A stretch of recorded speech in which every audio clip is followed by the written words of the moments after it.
Welcome back to The Necessary Entrepreneur. On this episode, I have a conversation with Dre Baldwin, the CEO and founder of Work on Your Game, Inc.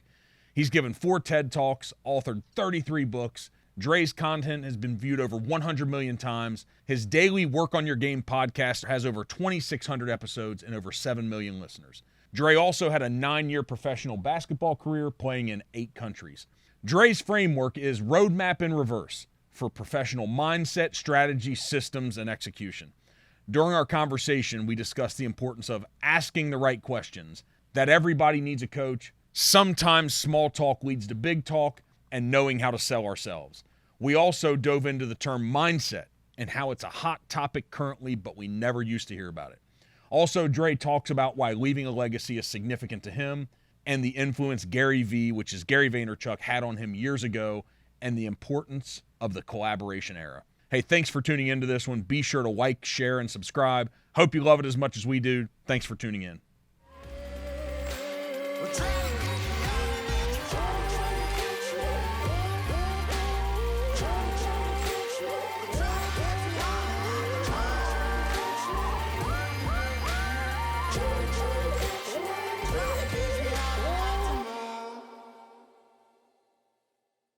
So, hey, Dre Baldwin, thanks for tuning in to The Necessary Entrepreneur today. Of course. Thank you. As we're preparing for this, me and my team, they do a really good job on research, and there's a lot of stuff out there. You played a lot of basketball. You traveled the world. You're a disciplined guy. I can't wait to get into how the heck you've written 33 books, how you found time to do all these 4 TED Talks. But there's some things that I'm really interested in finding out today on you being a coach and coaching top performers. And there's something really interesting to me that I'm interested in finding out. Work on your game is your method, right? You got to work on your game. Yes. And there's 4 areas of that. It is discipline, confidence, mental toughness, and personal initiative. Mm-hmm. And then it says, you make a statement that says, I help the top 2% of performers. Mm-hmm.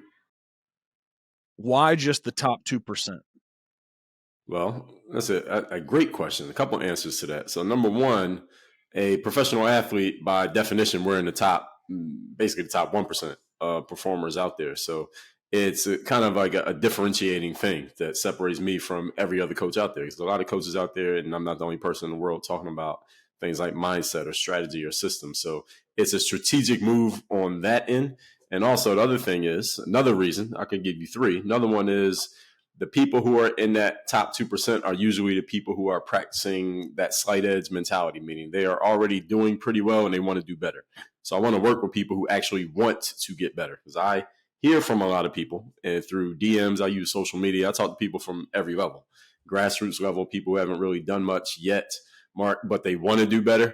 And sometimes they want to do better, but they're not serious about actually doing it. So that top 2% thing is almost like a filter to make sure people understand. All right, if you're going to come over here, understand that we're serious about actually doing the work to get better. You're not just talking about it. So that's the second reason. And the third reason is those people who are in that top 2%, those top 2% performers, these are people who are willing to invest in themselves and make themselves better. And listen, we're in business here. So I want people need to understand that part of getting better and part of the investment is you got to put something down. You got to put something on the table. So the reason that I use that top 2% is threefold again, because of the sport background, because it's filtering people out who are not serious, and because it's helping you understand that you're in that top 2%. There's something you're doing that most people are not doing. Also, let me give you one more.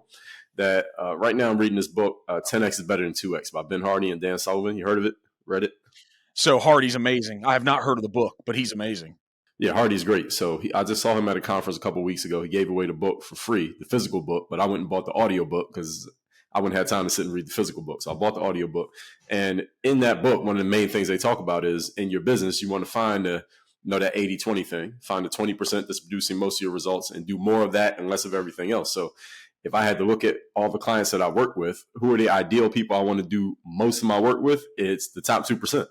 The people who are serious, they are willing to make the investment, they are capable of making the investment, and they're actually the easiest ones to work with, believe it or not. So that all of those reasons is why I say top 2%. So if you were in the top 1%, an elite athlete, yeah, right, playing basketball, why do they still need coaching? Why did you still need coaching? Why do the top 2% still need coaching? Because they're already bringing so many of the tactical things, the commitment, the toughness, the mindset, the discipline, the consistency. They're already bringing that. Hmm? Why do the top 1% and 2% need to be coached? But that's how they got there. See, the thing is, so we look at that 80-20 principle. 80% of your results come from 20% of the inputs, right? So 20% of your inputs get you to an 80% level. So let's say your peak is 100%. You're at 80% already just from 20% of your inputs. So you got a lot of resources remaining and you're already at 80%. That last 20% requires 80% of your time. And that's where a coach comes in. So it's another reason why we talk about that top 2%. So you take somebody like Michael Jordan, he would be 80% of Michael Jordan without a coach. The last 20% is where his trainers and his coaches and advisors and the people he had around him, they help him get that last 20%, but 80% of his resources went into closing that last 20% gap. That's where all the extra work comes in. Most people can get to a good level, good enough, just by by following that 80-20 principle. They don't have to close that last 20% gap. You don't want to. You can be 80% at pretty much everything if you want to, but if you're going to be a legend, the type of person people talk about long after you stop doing the thing, then you got to close that last 20% gap. So that's what helps them actually get to that highest level, is getting that enrichment and that help that takes them even further. Because there's also the coaching that can take people from 0 to 80. That does exist. But I personally, those are not the people that I like working with. Is people ask me all the time, Dre, would you ever be a youth athlete coach? And I think I can get a job as a youth athlete coach today if I wanted one. I can start a training program teaching 15-year-olds how to play basketball today if I wanted to. I have a bunch of clients, but I just don't have the patience to work with those people. I want to work with people who are already playing the game at a high level and want to play it higher. So you're a serious guy. Guess you could say that. Do you think this and how you're coaching people, it's about systems? You believe in the idea of systems? Oh, absolutely. Can you take a system and every human of these top 2% that you're coaching, can you plug them into the system and have equal outcomes? I don't do it that way because that will require, that's kind of like a one size fits all approach. So everybody go into this system and you get this outcome. I think that each person has different needs. And especially when you're talking to people who are already at a high level. So let's look at it this way, Mark. So if I was working with a bunch of people who are at 0, let's say entrepreneurs just starting out. I have some people like that at different levels of things that I do. They're just starting out. So they don't even know how to build an email list, and they don't really understand what business they're in. They don't know how to put an offer together or build a sales funnel. Then yes, there's a one size fits all I can throw all of them into because they all need the basic fundamentals that they don't quite understand, even though you'd be surprised at how many of them think they understand it, right? Then on the other end though, for people who are already at the 80-90% level and they're trying to go to a higher level, they have completely different needs. So I have clients who their needs have nothing to do with business or making money. Like I have clients who are in their careers, they'll say finance, and they're making $500,000-$600,000 a year. They don't come to me because they need me to help them make more money. They come to me because in the course of making all that money in their business, their home life is not where it needs to be. They don't have the same relationship with their wife. They're not spending as much time with their kids. They're not working out as much as they used to because they're working all the time and they're gaining weight. So they want me to help them put a system in place for disciplining themselves for that. I need to spend more time with my kid. How do I deal with this situation with my wife? How do I make sure I'm taking time to work out instead of going to the office? So I'm helping them with things that have nothing to do with what they're doing in business. Whereas on the other side, there are other people I work with and they're in that level too. They might be at the $300,000-$400,000 level, but they don't feel like they are maximizing what they could do in business. They want to get better at generating more leads and getting the right type of prospects and cutting off the bottom 80% of their clientele and focusing on the top 20% of their clientele. So it can be it's much more customized when you're dealing with people who are at that higher level because they all need different things for different reasons. Whereas the lower level people, they all need the basic fundamentals that they don't yet have and they have not yet applied. Do you think that human beings, I'm putting me and you in, all of us, not just people that are listening today or that we're engaging with. Right. Would you say that we have a hard time doing the so-called hard things? A hard time doing the hard things. I would say yes. And at the same time, a lot of people don't even know what the hard things are. I think many people have a misread on what the hard things are. They think the hard thing is something over here when the hard thing is actually something over here. And one of the biggest things that coaching does, and one of the biggest tools that a good coach has is the ability to ask the right questions. See, my job as a coach is not to give people all the answers. My job isn't just give you the answers, because if all you needed was answers, you could go to Chat GPT or Google. They can give you more answers faster than I could. All right. My job is to provide the right questions, because anybody who uses AI software, you know that the key to using AI software is what? The prompts, right? Is the question. Right? If you put the wrong question in there, you're not going to get the right answer. So my job as a coach is to help people see the right question. And where insight comes from in life, Mark, is from asking a better quality question, is not from having all the answers. And usually the best insights in life come from questions that you can't answer. But because you can't answer the question, it requires you to think differently than the way you normally think. And that's where the breakthroughs come from. And the challenge for many people, especially people who are not at that top 80% level or 2% level, the people who are at the lower levels, is that they only do things for which they know the answer, or they only ask themselves questions that they are aware of. And those questions are what got you to where you are. So if you're going to go to a further place, you got to ask yourself a completely different set of questions. And usually those questions are not going to come from your brain, because your brain only knows what it knows.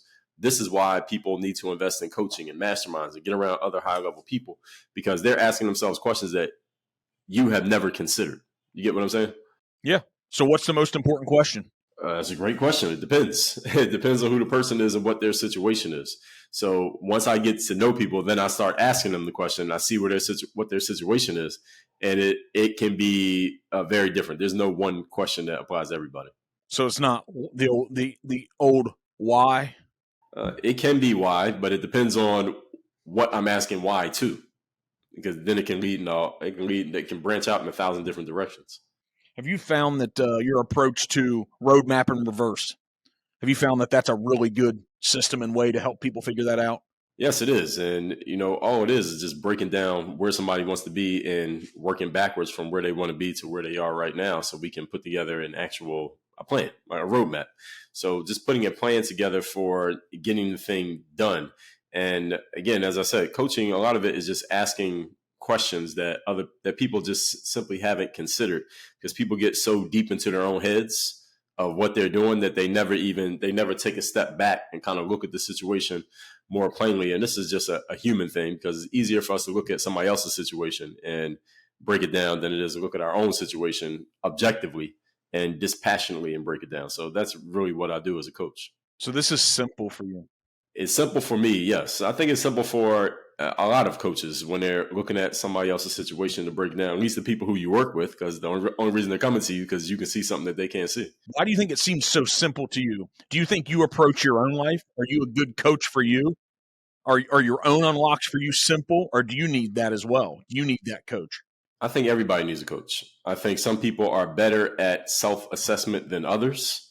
I think most people who are quality coaches of other people, they can probably assess their own issues maybe at a little bit further than other people can. So let's just say if assessing yourself is a scale of 0 to 100, I could assess myself maybe to an 85, whereas average person might only be able to go to a 50, right? So I can still go a little bit further than the average person can, but that last 15%, I still get insights from other people as well. So I still read books. I still go to conferences. I still invest in coaching. I still do those things, looking for that last 15% that I haven't gotten myself, whereas somebody else, they might need a whole 45%. What do you attribute the difference in you being able to do it at an 85% level and someone else 40%? What do you attribute that difference that you've made up to get to 85%? Personally, is just my ability to look at things dispassionately and objectively. And no human being is completely objective, but from my conversations, just my lived life experience, just talking to human beings, even people who I consider to be very smart, I look at things a lot more objectively than the average person. Like I can look at somebody who I like and admire and I'm a fan of, and I can still offer an objective, logical criticism of them. And these days, people look at that as hate, and a lot of people can't take that, but I can do that. I can criticize somebody who I like, because I can look at things objectively. I don't look at things like a fan or a idolizer or worshiper of somebody, like let's say an athlete or something like that. This happens on social media all the time. When I decide to engage, I get called a hater of somebody, and I'm like, I was a fan of them before you even knew who they were, right? But I can still criticize them, right? But so that's one of my just personality traits. Do you like small talk? Yes, I do. As a matter of fact, I'll give you an example. I was at a conference like What's today? Yeah, about 3 weeks ago. And, at conferences, you go to a lot of conferences? I used to a lot. I'm these 80 and 100-hour weeks I'm working here in Cincinnati now, and podcast, it's tough, but I used to go to a ton. Okay, so when I go to conferences, I spend a lot of time mixing and mingling. And the kind of conferences I go to, I'm 6'4", black guy in a suit. I stand out, right? So I'm talking to all types of people. And sometimes I just stand in the area where everybody has to walk by, and I just stand there and just wait for somebody to start talking to me. So I'm at conferences. The conference lets out at 8:00 or 6:00, and I'm not going to bed till 1 a.m. because I'm just standing in the lobby talking to people. So I will small talk all day. Sometimes small talk leads to big talk, right? But me, it's one of the things that I tell my audience all the time, especially up and coming entrepreneurs, is that you got to get outside. I call it being outside. It's just being where the people who you want to meet are at, being seen, heard, and known, getting to know those people, because often the biggest connection, the biggest hookup, so to speak, comes from you knowing somebody who knows somebody who knows somebody. So the more people you know, the more opportunities you have for that luck taking place. Luck is usually not a matter of you just getting smarter and smarter and smarter. And yes, work matters, but it's often the work plus your intelligence plus that random connection from somebody who you might not even know that well, but because they know you and they notice you, that's where the opportunity shows up. Do you have a personal philosophy? Yes, I got a lot of personal philosophy.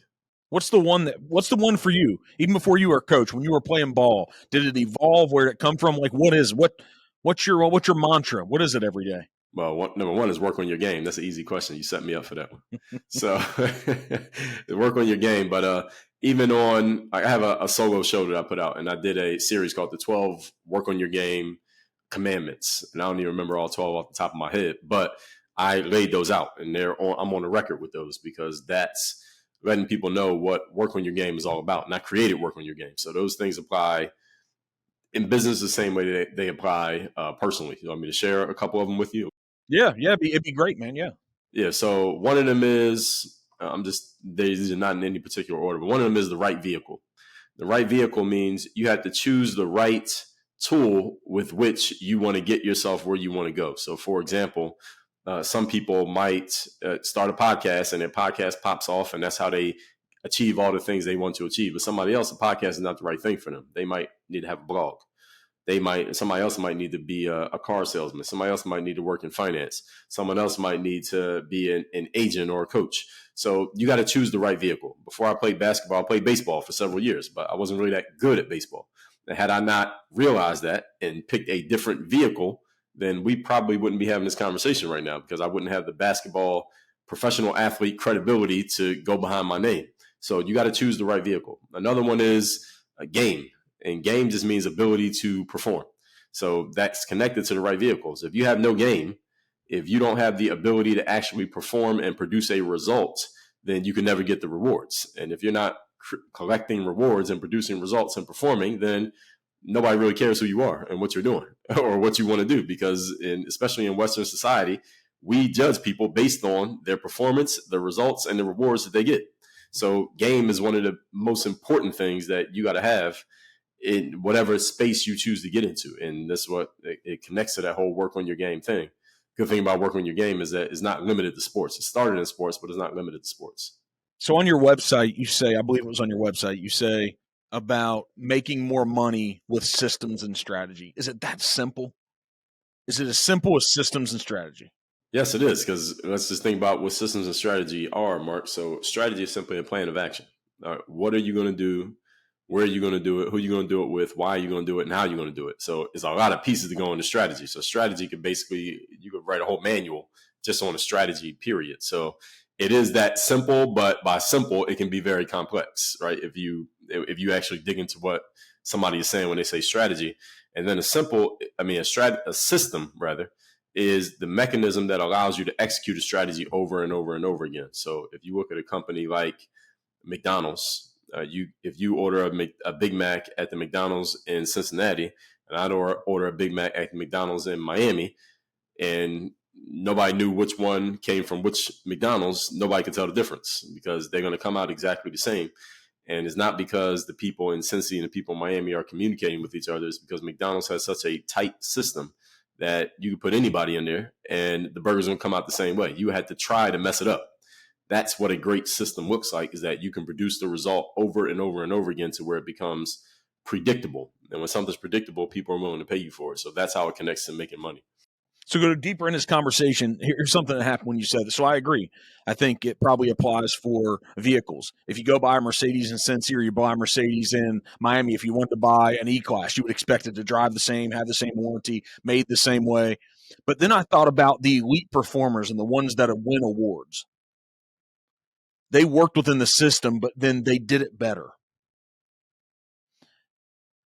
How do you do that?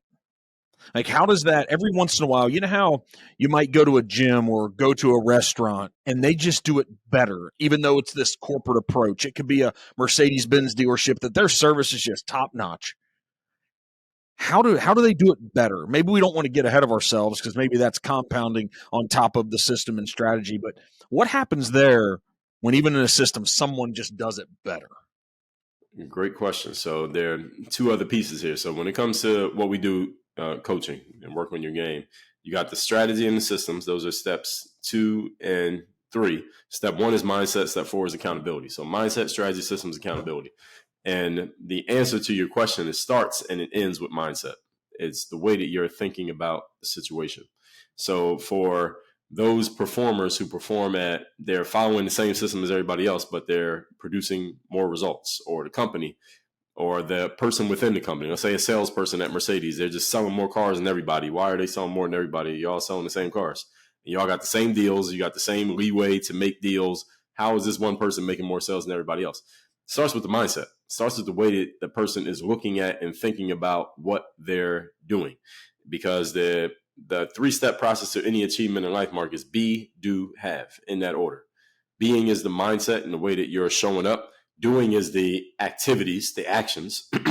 This is the thing most people focus on most of their lives, is the doing. And then the having is the result, the outcomes, the accomplishments and the goals and the money and all of that stuff. So anytime somebody wants to change their results, they have to change their actions. But the challenge is many people never ask themselves the most important question, which is, how do I need to change my mindset and my way of thinking? Then allow that change in mindset to bleed into my activities. Then it will produce the results. What most people do is they just decide what they want. I want to make 10 times more money this year. And then they start trying to figure out, what do I need to do in order to make that happen? The challenge is there's only so much doing you can do. And you can only make so much progress incrementally by changing your doing. You have to change your mindset. When you change your mindset, apply different actions or the same actions, you can produce a lot more results even with less effort. So that's the challenge for many people. And the reason many people never do that, even though I made it sound very simple, is because human beings are creatures of habit, and it's very hard to break habits, even when you realize that the habit that you have is not serving you.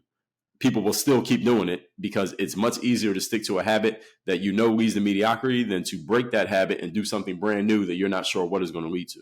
And many human beings, I talk to people every day, text messages, emails, DMs, comments, Zoom calls. I talk to a lot of people every day, and most of them are just stuck in their own patterns of habitual activity. Even when they're telling me directly that this does not work for them, it is not helping them, they still find a way to convince themselves that I'm going to just keep trying the same thing. And there's only so much I can say. And this leads to, going back to a question you asked me earlier, why focus on the top 2%? Because see, top 2% people don't do that. And it can become very frustrating when you're talking to these people and you're trying to show them, like, do you hear what you're saying? That you're not getting the outcome that you want, but you're telling me you're going to keep trying to do the same thing. You're going to keep trying it on your own. All right, trying it on your own. You're 35. All right, you got 35 years of trying it on your own. So you're just going to keep doing it. So at some point you're like, all right, let me just stop trying to convince these people of something that they don't want to be convinced of. Let me go talk to the people who are already converted. So what we were talking to before we got on the call, preaching to the choir, as they say. Right. So I want to preach to the choir, not to the heathen standing across the street. I want to preach to the choir who came into the church. But the heathens need our help, man. They need you, Dre. That's right. But I ain't Jesus. It's not my job to save everybody. I want to save the people who want to be saved. Yeah, this mindset, I don't remember. So I'm 44 right now here in 2023.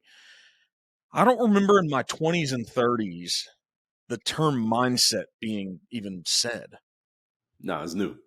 But it was there. but it was a thing. We didn't make this new thing up. We just started talking about it. What is it about this world we're in now about maybe the book The Secret written and manifestation and mindset and controlling outcomes and discipline was there. I remember that word discipline. I didn't perform at a high athletic level you did, but I played high school sports and coming up, I was an athletic kid. I heard that discipline thing come from coaches a lot, but it didn't go deeper. And now we're realizing it's like, oh, are we like listening to Socrates and Plato now? Are we like reading them more? Like, what's happening here? Are we going to the Greek philosophers and there's people writing books about the subconscious? Why are we talking about all these things now, do you think? Great question. There's a lot of answers to that. So what sport did you play? Man, I played a lot of stuff. I was a fast little kid, man. I could run probably like a 4.5, a 4.4, a 4.5 is like a 15-year-old kid. I was the second fastest kid on my football team, so I could play football. Like if you called me, you'd kick my ass playing basketball. But I'd be competitive enough. I could pass the ball. I played on teams, so I played everything. How tall were you? 5'9", 5'10". Yeah, I'll kill you in basketball. You're too short. So hey, but I'll pass the ball, man. I use my skills. I will find the guy. Yeah, I got you. So the whole thing I was asking because you play team sports, right? So in team sports, we learn a lot of discipline because team sports, especially for males, I can't speak from the female perspective, but team sports for males is really about teaching life skills, and it's men teaching men how to be men. That's really what it's about, especially at the high school level, because most high school athletes don't play college or pro sports. But we learn discipline, you learn showing up, you learn following through, you learn teamwork, you learn dealing with different types of people. All of those things happen when you play a team sport, especially a big team like football. Football has 4 times more people than a basketball team, but is a similar concept. So going to the discipline part that you mentioned there.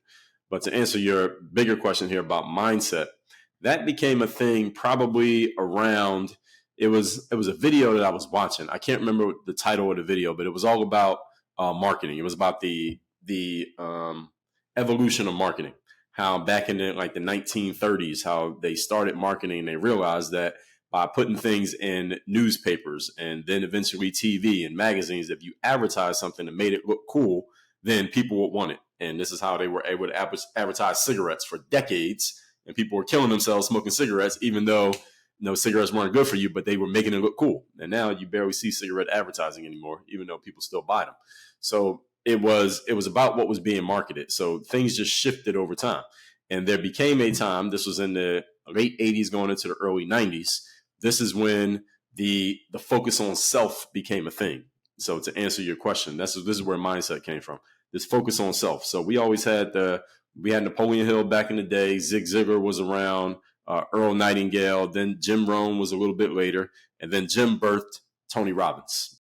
Les Brown's in there a little bit. Yeah, Les Brown is in there as well. And Tony Robbins was kind of the guy who, his emergence, I'll give more credit to Tony just because he became so widespread. His emergence made this a thing to where people started looking at, okay, I can look in the mirror and I can actually start intentionally thinking differently about how I look at myself, and that can change my life and make me better. And that was marketed heavily. It was marketed. Tony Robbins first came out through infomercials. So remember, infomercials are still a thing, but now a lot of them are online and everything is so splintered. But that's how he first started to get known, was through infomercials on TV. And Tony's a hell of a salesperson. And it got a lot of people thinking, oh, I can actually unleash the power within by changing the way that I think about myself. And that's where the whole mindset focus started to become a thing, because it seems like something that you can do from the comfort of your own home, which you can literally. But the challenge is you can't see or touch your mindset. So it's hard to see, is this actually making a difference, as opposed to, let's say, going to the gym and lifting weights. You can see the results from that. You can't see the results from mindset. So this focus on self started to become a thing like late 80s, early 90s. And then from Tony, you got a whole bunch of other people. And nowadays, damn near everybody talks about it. So that's where the mindset thing really came from. And it's still valuable. It's extremely valuable. It's probably the most important thing. As I said, in our world, I stress this is the most important thing, is the mindset, the way that you think about things, not what you do, not your resources, not your skill set, not your talents, not who's helping you. It is the way that you think about things. When that changes, then your behaviors are open to being changed. Then you can get different results. The challenge with it is you cannot see or touch your mindset. So it's very hard for people to grasp this, as opposed to if I was to come out and say, hey, I'll help you make $10,000 a month. We can count it. All right, that's much more easy to quantify. It's easier to sell it to people than it is to sell them on the mindset.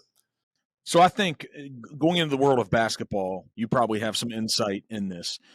Is a Kobe Bryant and a Michael Jordan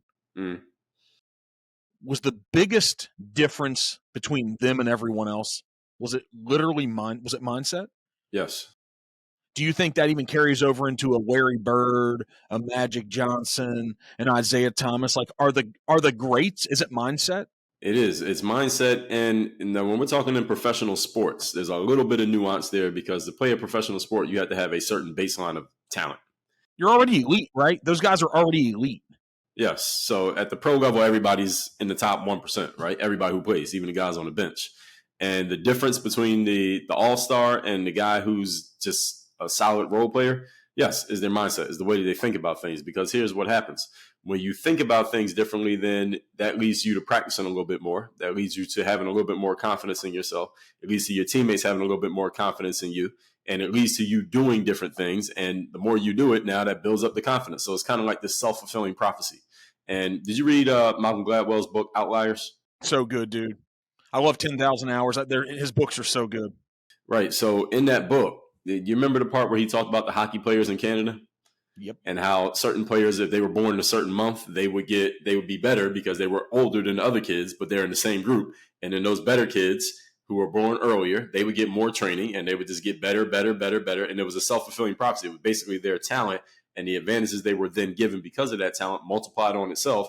And all those players would become pros. And the players who were in the lagging group, they never got a chance. And most of them didn't become pros. So that's the same thing that happens when you talk about the Jordans and the Kobes and the Magic, Larry, Isaiah. They have the confidence, and because of that confidence, they get to do certain things, and then they build on that confidence. They get results on that confidence. Now they got more confidence, and it just compounds on top of itself. So that's what happens with a lot of people when it comes to the self-belief. It's a self-fulfilling prophecy. Do you think those guys, obviously, they were uber talented as well? That's right.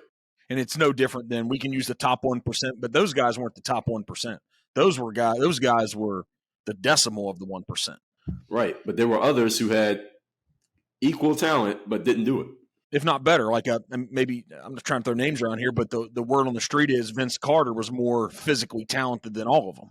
Oh, he was at least comparable. He could at least have competed. You take Vince Carter, you take Tracy McGrady also. Those guys, when it came to physical ability, Kobe didn't have anything that they didn't have. And maybe Jordan had less than they had. Yeah, when I think about it, yeah, they didn't all play. I mean, Jordan was older by the time those guys came around, but yeah, I mean, Jordan didn't have anything that they did not have. Yep.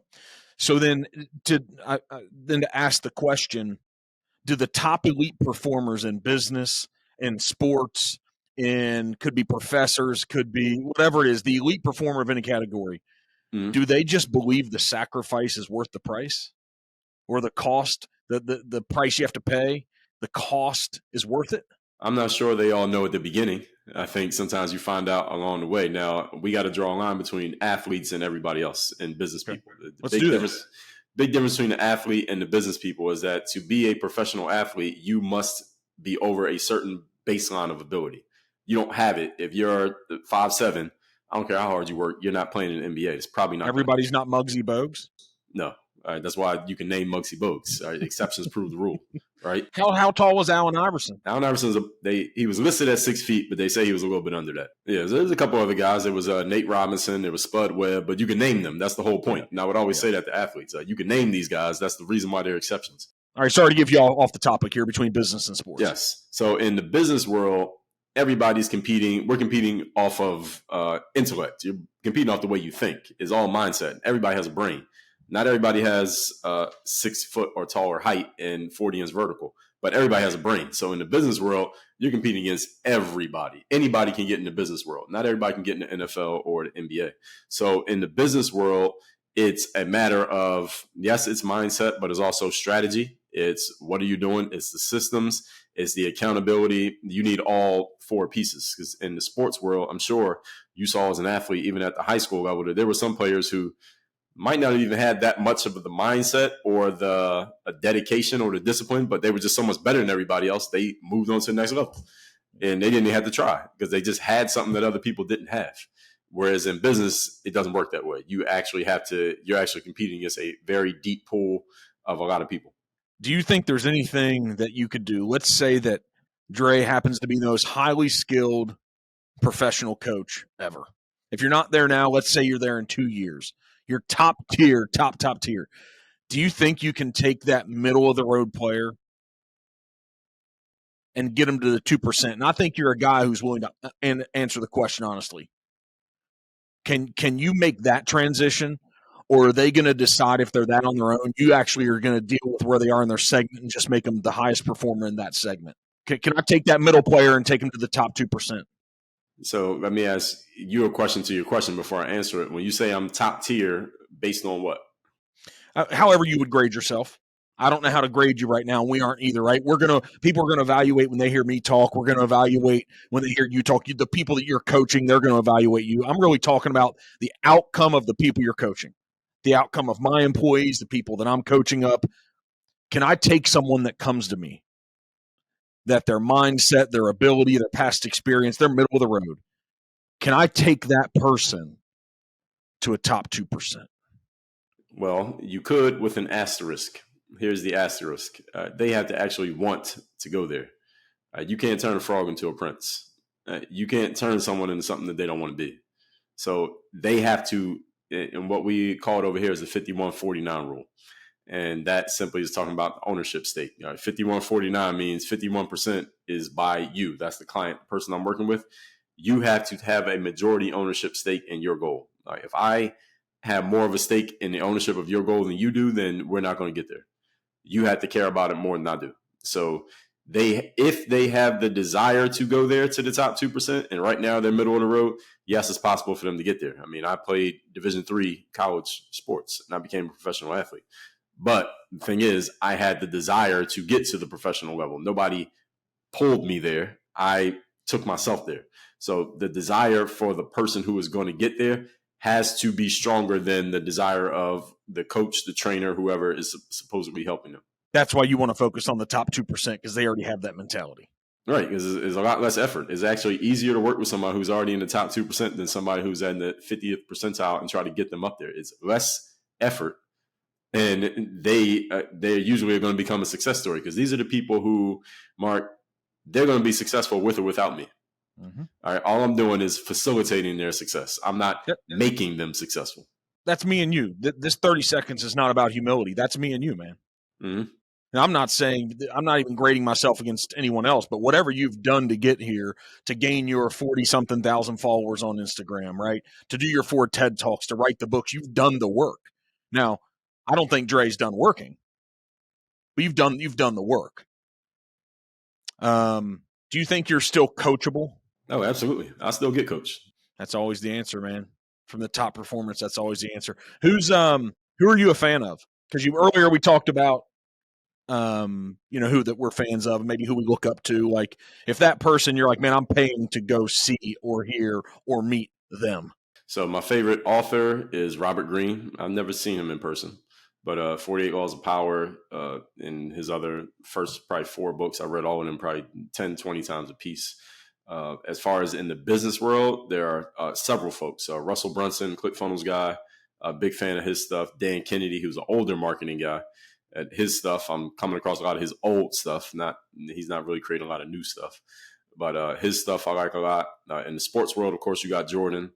My background, coming from where I come from, always been influenced by hip hop, even though I never made music. So you take a 50 Cent, a Puff Daddy, a Jay-Z. These are all people who I looked at as virtual mentors, even though I wasn't trying to make songs, but just the way that they did things in business. There's a lot of things I extracted from those folks. So I would say that's a good list. I was watching I was here at the office last night watching the Monday Night Football game last night, the NFL game. And they had a quick shot, and it showed Jay-Z in the same suite as LeBron. And I'm like, see, the top tier people just hang out with the top tier people, man. Why do you think that is? Well, one is you won't feel like you're hanging with people who don't need anything from you, right? So when you're at that level, you probably have a whole bunch of people. I would guess Jay-Z and LeBron both if they were to hang with the quote unquote common person, everybody just wants something from them. So when you hang with somebody who's already at that level, who doesn't really need anything from you, it's kind of like a breath of fresh air, I would guess, at their level. I mean, it's not too many people who are at that level, but I would guess that's part of it. And I think that's actually probably the biggest part. And when you're at that level, those are the people you're engaging with on a regular basis. I mean, not everybody can get into that. I'm guessing they were in the suite, right? You said of course not everybody gets in the suite, right? So you're going to talk to whoever's in the suite. So that's who you're going to end up meeting. And I mean, hip hop and basketball are strongly connected. And I'm pretty sure LeBron, given his age, he was strongly influenced by somebody like Jay-Z, because Jay-Z was the guy in music at the time that LeBron was coming up. I'm a couple years older than LeBron, but Jay-Z was the guy at that time. So I was going to say, man, earlier when you started naming the hip hop guys, I'm like, you're starting to date yourself, man. 50 Cent, right? Puff Daddy. I was like, oh no, Dre's dating himself here, man. These 20-year-olds are going to be saying some other names now. Yeah, late 90s, early 2000s. Yeah, those were the guys. So Robert Greene, when that guy talks, because he's been on all the top podcasts, but what came before, he did the work. See, so many people want to be on the top podcast, but they didn't do the work. Yeah. He wrote the books. What makes him special? Because he just talks it's so simple and it's just so, right? Yeah. What makes him special? What makes you a fan of him? So Robert Greene, as far as talking, I don't really like listening to him talk. He's actually kind of boring. Yeah, but his writing is great. No, his writing is better than his speaking. This is why he writes books, right? So when we talk about the right vehicle, Robert Greene's vehicle is books. His vehicle is not speaking. Because if he had to speak, he probably wouldn't be as popular as he is, right? So let's say Tony Robbins, for example, though, he should be speaking. Right? You get what I'm saying? So Robert Greene, I came across his book probably in the late 90s, 48 Laws, when it came out, probably maybe a year-ish after it came out. And this is when I used to just go in the bookstore and just browse. This is before Amazon. And you had to actually go to the bookstore to find books. And I was just browsing. I saw the 48 Laws. I read the back of it. It listed. Have you read that book, 48 Laws? Yep. Yeah, but it had all the laws listed on the back of the book. And I'm just looking over it. And I'm like, wow, I never heard anybody talk like this. So I immediately bought the book. And again, I've read that book probably 100 times. So for Robert Greene, what I like most about him is that he did the work, like you said. When it comes to those books, you read those books. Those books are heavily researched. I mean, Robert Greene does some heavy research. Now, my books are a lot different than his.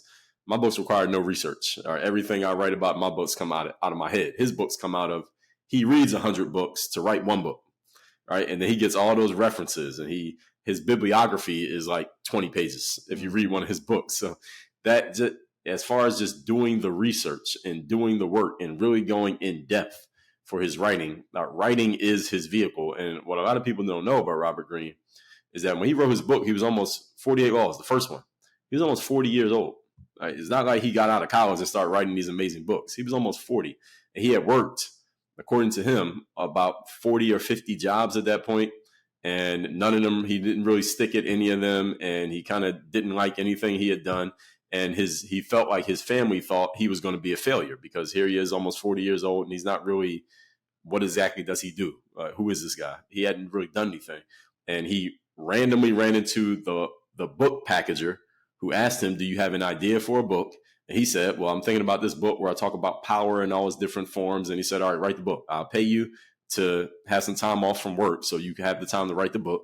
And he put everything he had in the 48 Laws of Power, and it became what it became. So when you talk about someone he took all the material from that, 38 or whatever years of life and poured everything he had into the 48 Laws of Power, and it became what it became. And now he's got, who knows, 7, 8 books, and he's well known in his space for that. But he had one shot. He had one shot to make that happen. He made it work.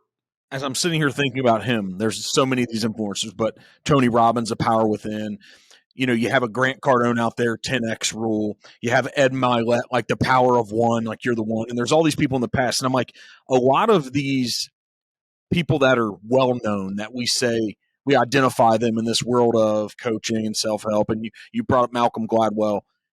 Usually it's one topic and one idea that set them on their path, right? It's not that.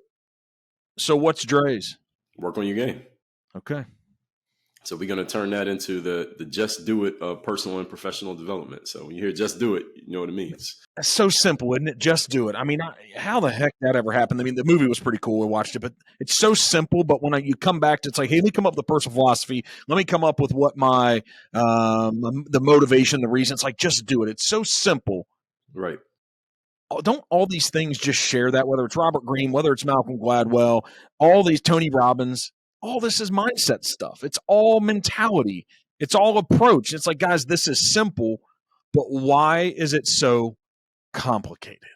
Yeah, so the genius has the ability to take a complicated concept and reduce it down to a simple idea that creates an image in people's minds. And that's what you think about Grant Cardone, like you said, or Tony Robbins, or Robert Greene, or hopefully what we are able to build with Work on Your Game is to be able to take all the stuff and get it down to one idea that puts a picture in your head.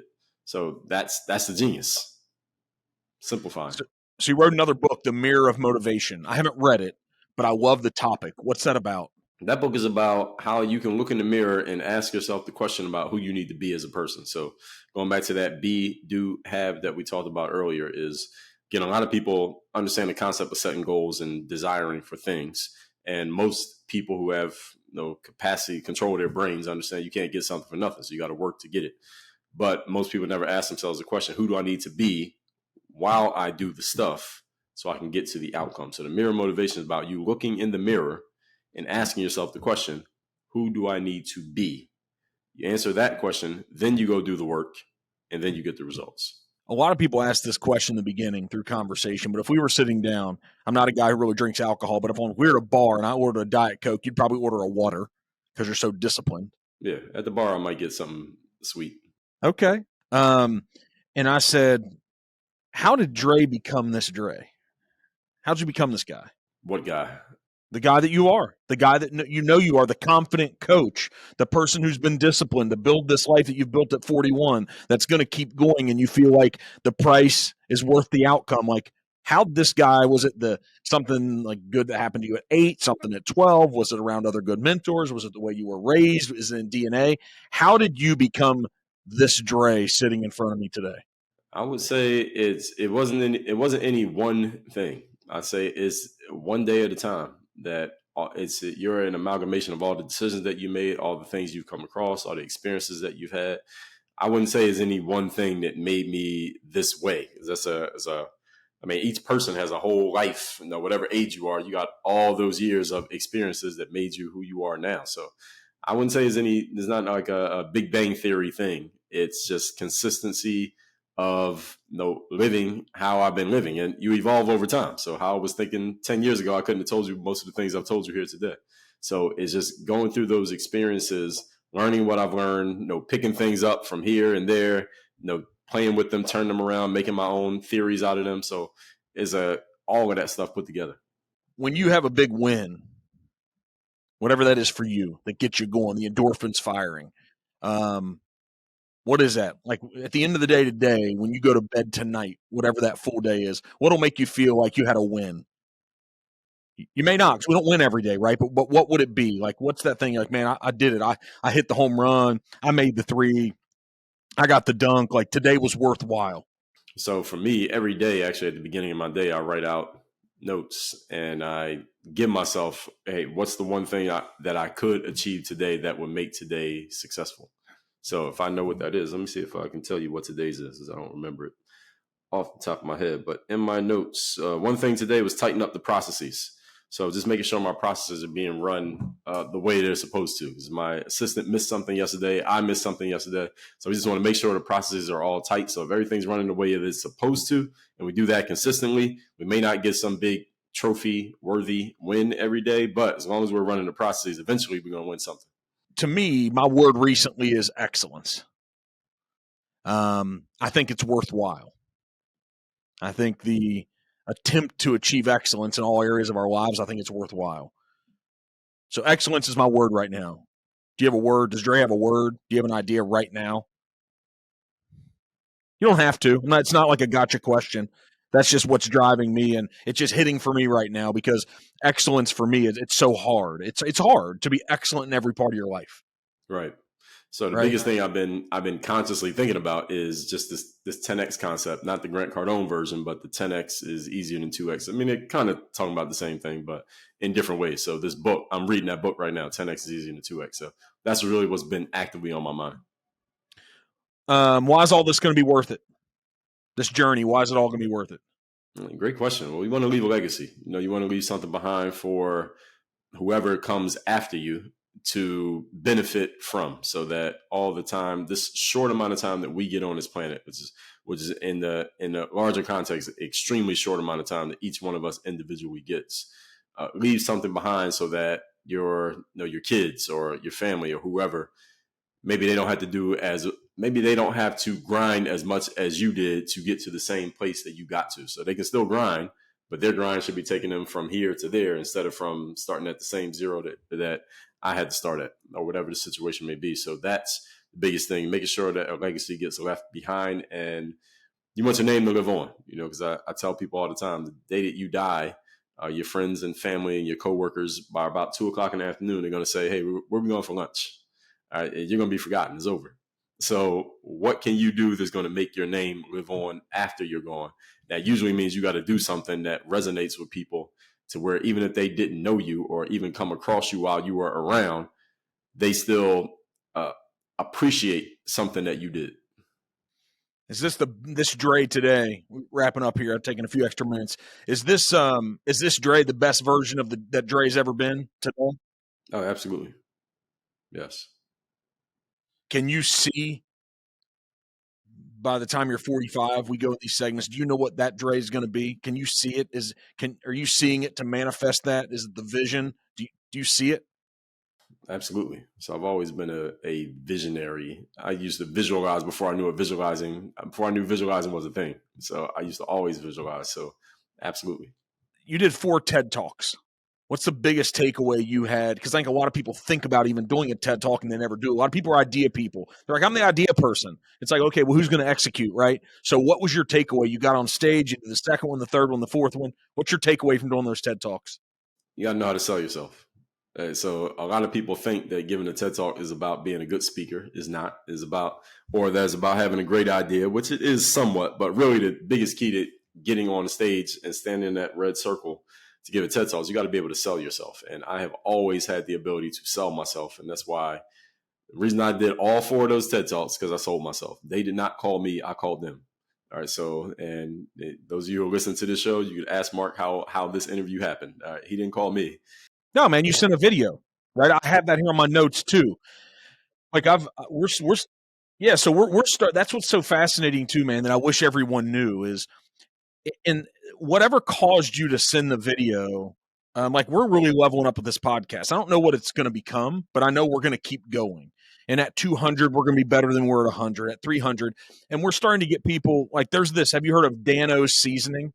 Are you it's called Dano's. It's everywhere now. It's in Walmart. It's all these places. But the guy who created it's from Louisville, Kentucky. He was just on last week. He has millions of followers. He's gone through the roof in TikTok. His name's Dan Oliver. So Dano's seasoning. They sold $20 million of seasoning for like food, for steaks and chicken. And they're going to sell $100 million in seasoning like in 2025. He's going to be in every Walmart and all this stuff. Yeah, I never heard of him. I'm looking him up right now. Okay. Yeah. The guy is on point with his social media game. I see. And so we're starting to level, there's guys who have this hoist drink. And so people are starting to see value of coming on here, having this conversation. We're trying to do this right. But the funny thing is that even top tier people that have more social media followers than me and you, they didn't send me a video. Their PR person may have reached out, right? We're starting to get this engagement, but you sent the video. And so I remember talking to Dave, our producer, and I'm like, hey, who's going to be on next week? We have 2 or 3 people. And I'm like, oh, he's like, so Dre Baldwin. I was like, he's like the guy who sent the video. I'm like, oh, okay. The guy who sent the video. And so whatever made you or caused you to do that, the salesperson inside, kudos, man. And I don't think, and this isn't speaking to us what we're doing. I'm just saying it was different. It's a move. It's a self-promotion. It's a belief in yourself. And you're probably like, I'm going to take the time and send this guy a video. I don't even know who he is, but let me do this. So let me tell you where I got that from. Can I share that? Yeah, 100%. Probably about 12 years ago, I was watching, this is Gary Vee. So, everybody knows Gary On point, 100%. Right. So Gary Vee, this is before he really blew up. This is when he was starting to become known, but not anywhere near where he is now. And he did this video and he was saying, here's how you can leverage an audience to make money through ads or something like that. This is a little 10-minute video he did. He said, this is what you do. You look at whatever niche you have an audience in, and then you go find some people who sell something that could be service to their audience. And you reach out to them and say, look, I got an audience of people on this subject. Hey, if you pay me $75, I'll advertise your product to my audience. And I said, that's a pretty good idea. Let me try it. And I had a basketball audience at this point, just all basketball players. So I reached out to a couple of people that sold like sport training products and reached out to them and said, hey, pay me $75. I'll put your product in my next video or in my email or something like that. And it actually worked. A couple of people said yes, and I made some money off that. And what it made me think about and how it led to what we're talking about here is I thought, all right, here's what I got to do. Because this is the same thing I did to get on in basketball as a pro. What can I do that all my competitors are not going to do? Now, I have a podcast, but it's a solo show. I don't have any guests on my show.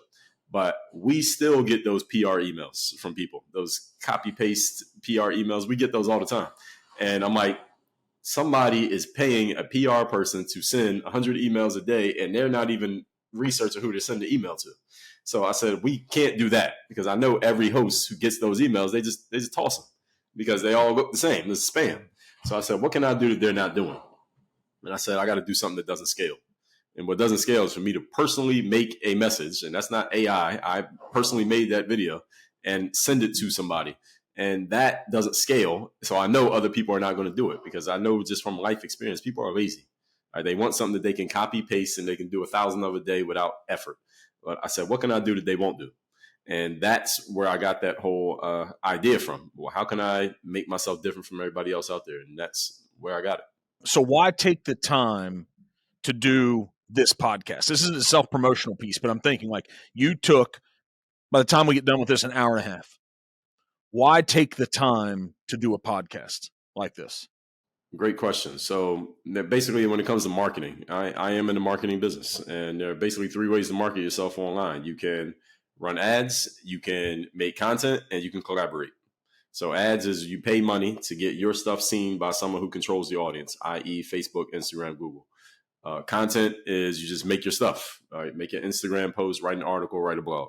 Collaboration is you connect with someone who already has an audience and you offer something of value to them. So it's such that you can get your message in front of their audience. And now some people in your audience today, Mark, are now going to also add me to the people that they listen to. Mm-hmm. So that's strategically what a collaboration is. And the world that we live in today, Mark, this is the collaboration era. We are in the era of collaboration. This is not the content era. This is the collaboration era. Why? Because every time you post on social media, what are you doing? You're collaborating with Facebook. They got 1 billion people. You got the content. And that's why they call it user-generated content. How much content does Facebook create? They don't create anything. How much content does TikTok create? None. They just have the people. You have the content. And this is the deal. You make content. We'll show it to our people. And now those people can become part of your audience. And the good news is it's a win-win for everybody because let's say 10 people from your audience now join my audience. You don't lose anything. They don't stop listening to you because now they're listening to me as well. So I just get added to the list of people who they are taking in material from. So that's what the collaboration is about. And also, you can collaborate not just on the level of free content. We can collaborate on a paid level as well. I'm sure you have programs and stuff that maybe my audience can benefit from, and I have stuff that your audience can benefit from. So that's why you collaborate. And there is no downside. I've always told my audience this. There is no downside to having more positive relations with people who are doing something positive. So there's a downside to eating too much candy. There's a downside to watching too much TikTok. There's no downside to having more connections to people who are doing something fruitful and substantial. So the more of those you have, the better. Attention is not scarce, and a lot of people think it is. Right. All right. Give us some final. I got all types of questions, man. I could talk to Dre Baldwin all day long, but you got to go make some money.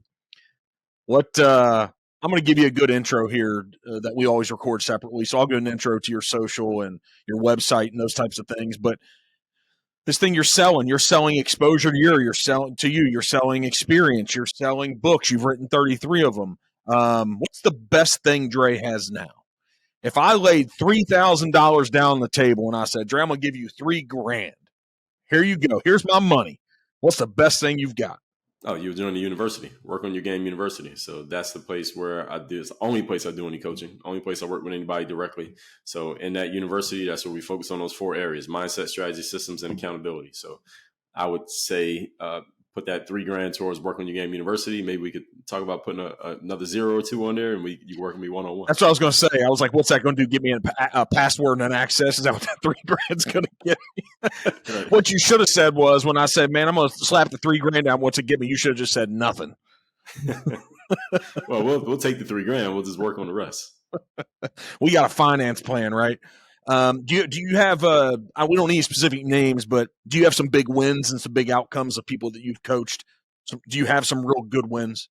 Yeah, so there's plenty of, I don't think I've coached anybody famous, but as far as the people who I have worked with, well, first of all, I got a lot of basketball players. There are guys in the NBA who have been following my material on basketball from back in the day who are still playing in the NBA now. But as far as off the court, the stuff that I'm talking about here, as far as coaching, yeah, I have clients who, we talked about this earlier, who they didn't come to me because they need to make more money. They want to make more money, but they weren't asking me to help them with that. They wanted help with their wife situation or their kids situation, or let me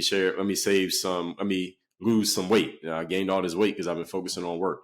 I've had people who I've helped double the number of downloads on their podcasts just by giving them some simple strategies on how they're putting their material out and how they're presenting themselves. People who are just starting their businesses. I mean, people who are just starting, they're working in military and they're retiring from the military. Now they want to start a business. They want help with that. And I'm helping them put the strategy so that one size fits all stuff we talked about, those people can fit into that one size fits all because they all need the same basics. And we have pieces on that inside the university that's already codified. I work with people who have brick and mortar businesses as well, not just online, but brick and mortar businesses. And they want help with, hey, I just got to get more organized with what I'm doing because I feel like I have staff, but I'm doing everything in my business. How do I get this stuff under control? How do I get more disciplined in what I'm doing? And I just walk them through, okay, let me see what you're doing. Let's change this. Let's fix this. Let's edit that. Let's throw that out. Let's add this in. So that's the reason why earlier when you asked me, is there like one process that you take everybody through? The answer is no, because everybody has different needs. And this is the reason why when it comes to coaching, it needs to be able to fit different people, but different people have different approaches. I've joined coaching programs where there is one process. And if that's the process you need, you join that program. But if you need something that's more nuanced, then you got to find a different person. Hey, man, again, thank you for your time today. I think there's a lot that we can take away, man. I'm sure the books that you've written, I mean, you've had millions of followers online, so I'm sure we can engage with you on YouTube. You type in Dre Baldwin, we're going to find you, right? That's right. Is there one central place? Go to your website. One central place would probably be workonyourgameuniversity.com. That's the main place where we do. That's the place where we're focused right now, but I'm on all the socials. So just pick one, type my name in. I'm easy to find. And don't forget to give you a little subscribe and a thumbs up and all that stuff, right? Oh, yeah, absolutely. If you like the material. Yeah. And even if they don't, they'll find something they like. Hopefully. Again, man, appreciate the time. Thanks for what you're putting out in here into the world. I love to see people who have transitioned from, a lot of us get caught up in one thing we did and we got one win. You transferred from being a professional athlete, because I didn't know you was a professional athlete. That's not how I researched you. I've never watched you, good or bad. I've never watched you shoot one shot. I haven't seen you drive to the hoop. I haven't seen it all. So congrats on the relevance that you have in this world now, coaching and the work that you've done, because no doubt you've put it in. So. Well, I appreciate it. I appreciate you sharing your platform for the opportunity, Mark. Thank you. Let's go, baby. We got stuff to do in 2023 and 4. Yes, sir. Thanks a lot, man. Thank you, man.